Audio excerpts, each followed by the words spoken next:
Praise the lord. ప్రభువైన యేసుక్రీస్తు నామములో మీ అందరికీ శుభములు తెలియజేస్తా ఉన్నాను. బాగున్నారా? మా ప్రియమైన దేవుని బిడ్డలారా, ఈ సమయంలో దేవుని వాక్యాన్ని చదువుకుందాం. చాలామంది ప్రార్థన అవసరాలు కోరుతున్నారు. ఒక సహోదరి తన కుమారుడికి జ్వరం ఉందని కోరుతూ వచ్చింది. అంత మాత్రమే కాదు, ఇంకా సంతానం కొరకు, ఉద్యోగాల కొరకు, టెట్ ఎగ్జామ్స్ కూడా జరుగుతున్నాయి, ఇక జరగబోతున్నాయి.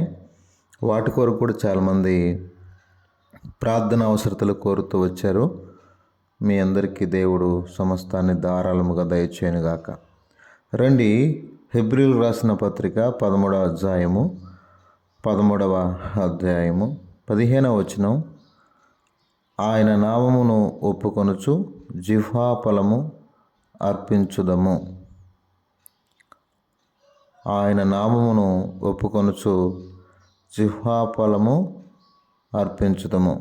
ఈ భూమి మీద బాగా మనం గమనించాల్సిన విషయం ఏంటంటే, పాత నిబంధన కాలంలో యాజకులు బలులు అర్పిస్తూ ఉండేవారు. వారి యొక్క ప్రథమ ఫలాలు అర్పిస్తూ ఉండేవారు. వారి యొక్క పంట ఫలాలు, అదే ప్రథమ ఫలం, ఇవన్నీ అర్పిస్తూ ఉండేవారు. కొత్త నిబంధన వచ్చేసరికి జిహ్వా ఫలాన్ని దేవుడు కోరుతున్నాడు. అదే అర్పించమంటున్నాడు.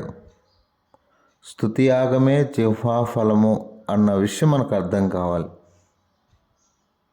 అర్థమైందా? స్తుతి చేయడం అనేది క్రైస్తవునికి ఎలా స్తుతించాలి? నోటి ద్వారా, జిహ్వా లోపల అంతరంగములో నుండి ప్రభు చేసిన కార్యములను బట్టి ఆరాధించకుండా ఎలా ఉండగలం? ఈరోజు ఆదివారం కదా,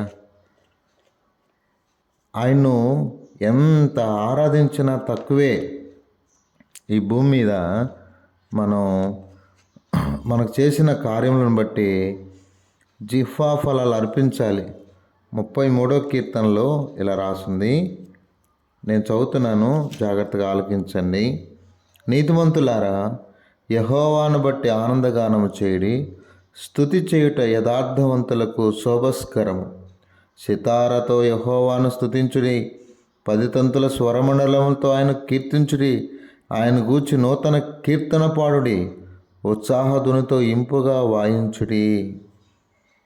స్తుతి చేయుట యథార్థవంతులకి శోభస్కరము. స్తుతి చేయటం మంచిది, ఎందుకంటే మన జిహ్వా ఫలాలు ఆయనకు అర్పించాలి. అర్థమైందా? నోటి ద్వారా, యేసు ప్రభువా, దేవా, నా జీవితంలో నువ్వు చేసిన కార్యముల కొరకై స్తోత్రాలు, నువ్వు ఇచ్చిన రక్షణ కొరకై స్తోత్రాలు, నువ్వు ఇచ్చిన పాప క్షమాపణను బట్టి స్తోత్రాలు, నువ్వు నాకు ఇచ్చిన పరలోకం బట్టి స్తోత్రాలు, నువ్వు నాకు ఇచ్చిన సమస్త ఆయుష్, ఆరోగ్యము, సమస్తాన్ని బట్టి నీకెంతో వందనములు అని చెప్పడం ఎంత మంచిది. అందుకే దైవజనుడు భక్సింగ్ గారు నిజంగా ఈ ఆరాధన క్రమాన్ని వ్యక్తిగతంగా మానవుడు జిహ్వా ఫలాలు అర్పించాలి. ప్రతి ఆదివారం అనే కాదు, సమాజముగా కూడిన వ్యక్తిగతంగా చేయొచ్చు, సంఘముగా, మనము సమాజముగా దేవుని మందిరంలో, ఆయన అలంకరించిన దేవుని మందిరంలో ఆయన చేసిన కార్యములను బట్టి ఈ స్తుతియాగము చేయడము ఎంత గొప్ప విషయం అంటారు. జిహ్వా ఫలాలు అర్పించాలి. ప్రతి క్రైస్తవుడు ఇంట్లో కూర్చొని బాగా పీకల వరకు తిని నిద్రపోతే కాదు, నీ జిహ్వతో ఆదివారం పూట చాలామంది దైవ సేవకులు వింటూ ఉంటాం. వారు శనివారం సాయంకాలం నుండి, లేదంటే శనివారం మధ్యాహ్నం నుండి ఆదివారం మధ్యాహ్నం వరకు ఉపవాసం ఉంటారు. ప్రభుని ఆరాధించి ఆయన రక్తమాంసంలో వేసేంత వరకు కూడా భోజనం చేయరు. ఇప్పుడు అట్లా కాదు. ఆదివారం వస్తే చక్కగా మాంసము తెచ్చుకోవడం, తినడం, గమ్మత్తుగా పోయి అటు నుండి 2 మాటలు చిలక పలుకులు పలకడం, వచ్చేయడం. అదేనా ఆరాధన అంటే? ఎంత నిబద్ధతతో కూడిన విషయం. కాబట్టి జిహ్వా ఫలాలు దేవునికి అర్పించాలి. ఆయన నామాన్ని ఒప్పుకోవాలి. ఏమని ఒప్పుకోవాలి? రోమిలకు రాసిన పత్రిక 10వ అధ్యాయం 9-10 వచనాల్లో మన నోటితో ఒప్పుకుంటేనే రక్షణ. యేసుప్రభు నీ నోటితో ఒప్పుకొని ఆయన మృతుల్లో నుండి లేపబడ్డాడన్న విషయము నీ హృదయంలో విశ్వాసం ఉంచి ఒప్పుకోగలిగితే అంతకంటే గొప్ప విషయం ఏముంది?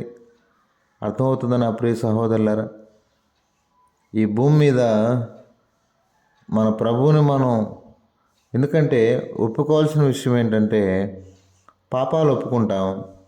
అర్థమైందా? మత్తయి సువార్త 3:6లో యోర్దాను నదిలో వారు యోహాను వాక్యం ప్రకటించగా పాపాలు ఒప్పుకొనుచు యోర్దాను నదిలో బాప్తిసం తీసుకున్నారు. అర్థమైందా?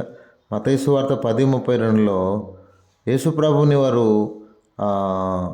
ఒప్పుకుంటూ వచ్చారు. అందుకే యేసుప్రభు అన్నాడు, ఈ భూమి మీద నన్ను ఒప్పుకుంటే నేను మిమ్మల్ని పరలోకంలో ఒప్పుకుంటాను. కాబట్టి అంత మాత్రమేనా? మన పాపాలు మనం ఒప్పుకోవాలంటే యోహాను సువార్త 16:8లో పరిశుద్ధాత్మ దేవుడు ఉన్నాడు, పాపమును గూర్చి నీతిని గూర్చి ఒప్పించేవాడు. ఈరోజు చాలామంది వారి పాప స్థితిని, వారి దౌర్భాగ్యమైన స్థితిని ఒప్పుకోరు. నేను పరిశుద్ధురాలని అంటారు. ఎవరు పరిశుద్ధులు ఉన్నారు భూమి మీద? ఒప్పుకోవాలి. ఆయన నామం ఎంత ఉన్నతమైంది, అర్థమైందా? ఎంత శ్రేష్టమైంది.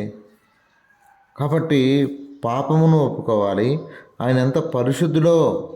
అందుకే చాలామంది భక్తులు హెబ్రీ 4:14లోను వారు కలిగిన దాన్ని గట్టిగా పట్టుకున్నారు, గట్టిగా ఒప్పుకున్నారు. ఈ విషయం పలాని విషయం. హెబ్రీ 10:34లో వారి ఆస్తి పోవడానికి కూడా సంతోషంగా ఒప్పుకున్నారు దేవుని కోసం. ఎందుకని? ఆయన ఎంతో పరిశుద్ధులైన దేవుడు కదా, ఎంతో పరిశుద్ధులైన దేవుడు. హెబ్రీ 11:26లో మోషే గారు ఎంత చక్కగా ఫరో కుమార్తె కుమారుడని ఒప్పుకోలేదు. వద్దు, నాకు అది అవసరం లేదు, నా ప్రభు ఉంటే చాలు. అంటే ఆ ప్రభుని ఎంత ఘనపరిచారు వాళ్ళు. ఆ ప్రభువును ఒప్పుకోవడానికి ఇష్టపడ్డారు. ఆయన రక్షకుడు మానవులందరి కొరకై, మానవుల యొక్క పాప క్షమాపణ కొరకై. కాబట్టి ఆయన నామమును ఒప్పుకొనుచు, ఎందుకంటే పేతురు రాసిన మొదటి పత్రిక 2వ అధ్యాయంలో మనం చదువుతాం. ఆ మాట నేను చదువుతాను, ఒక మాట. ప్రభుని ఆరాధించే మనం, ప్రభుని గణపరచడానికి వెళ్తున్నాం మనం. పేతురు గారు చక్కగా ఈ మాట రాయించారు. పరిశుద్ధాత్మ దేవుడు ఈ మాట రాయించాడు. పేతురు గారు ఈ మాట చదువుకుందాం. పేతురు గారు రాసిన మొదటి పత్రిక 2వ అధ్యాయం 5వ వచనం. యేసుక్రీస్తు ద్వారా దేవునికి అనుకూలములకు ఆత్మ సంబంధమైన బలు అర్పించుటకు పరిశుద్ధ యాజకులుగా ఉండునట్లు మీరును సజీవమైన రాళ్ళవలె నుండి ఆత్మ సంబంధమైన మందిరముగా కట్టబడుచున్నారు. దేవునికి అనుకూలములకు ఆత్మ సంబంధమైన బలు అర్పించడానికి మనం ఉన్నాం. అర్థమైందా? అనుకూలమైన ఆత్మ సంబంధమైన బలులు అదేనండి. దేవునికి ఇష్టమైన బలి ఏంటి? స్తుతి యాగం చేయడం దేవునికి ఇష్టం అన్నమాట. అదే ఆయనకి ఇష్టం. బలు అర్పించడం కాదు, దేవుణ్ణి మనస్ఫూర్తిగా హృదయంలో నుండి ఆరాధించాలి. అది ఆయనకి ఇష్టమైన బలి. ఆ బలి అనగా మనం దేవునికి సజీవ యాగంగా అర్పించుకోవాలి. మన నోటితో మన ప్రభుని మనస్ఫూర్తిగా మన జీవితంలో చేసిన కార్యముల కొరకై మన ప్రభుని ఆరాధించాలి, గణపరచాలి. అందుకే ఇదే పేతురు రాసిన మొదటి పత్రిక 2వ అధ్యాయము 9వ వచనంలో, అయితే మీరు చీకట్లో నుండి ఆశ్చర్యకరమైన తన వెలుగులను మిమ్మల్ని పిలిచిన వాని గుణాతిశయములు ప్రచురము చేయ నిమిత్తము ఎందుకు వచ్చాం భూమి మీదకి? ఎందుకు మారుమనసు పొందాం? ఎందుకు రక్షణ పొందాం? అంటే ఆయన గుణాతిశయములను ప్రచురం చేయడానికి పిలువబడ్డాం. మన నోటితో ఆరాధన చేయి, ఈ నోటితో సువార్త చెప్పు, ఈ నోటితో ఆయన గొప్ప కార్యాలు చెప్పు, సాక్ష్యం చెప్పు. అందులో ఈ డిసెంబర్ మాసం చెప్పు, యేసుప్రభు నీ జీవితంలో ఎలా రక్షకుడయ్యాడో చెప్పు, నీ పాపాన్ని ఎలా క్షమించాడో చెప్పు. ఒప్పుకో, ఆయన నామాన్ని ఒప్పుకో. ఆయన ఎంత సజీవుడో, ఎంత ఘనమైన వాడో. దాంకోకు, పారిపోకు. కనుక ఆయన నామం ఒప్పుకుంటూ జిహ్వా ఫలం అర్పిద్దాం. అదే ఆయనకి ఇష్టమైన స్తుతి యాగం.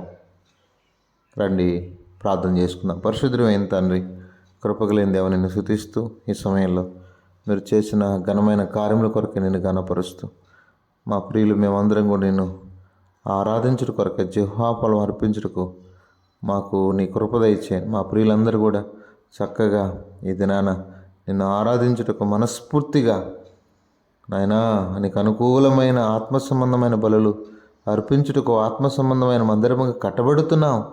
ఓ తండ్రి, మీకు స్తోత్రాలు. మమ్మల్ని అందరినీ అలా ఆత్మ సంబంధమైన మందిరంగా కడుతురమ్మని, మా ప్రియుల కుటుంబాలు దీవించమని నాయన ప్రార్థన అవసరం కోరిన ప్రియులందరినీ కూడా మీ కృపగలిగిన హస్తాలకు అప్పగిస్తూ ఈ దినమంతటిని నాయన చక్కగా ఈరోజు మీరు ఆరాధన అందుకునే దినం కనుక ఈ రోజనే కాదు, పరిశుద్ధులందరూ ఈ దినాన చక్కగా నేను ఆరాధిస్తూ ఉంటుండగా ఈ ఆరాధనల మీద ఆసీనుడు కమ్మని నాయన ఆ సువాసన ఆగ్రహించ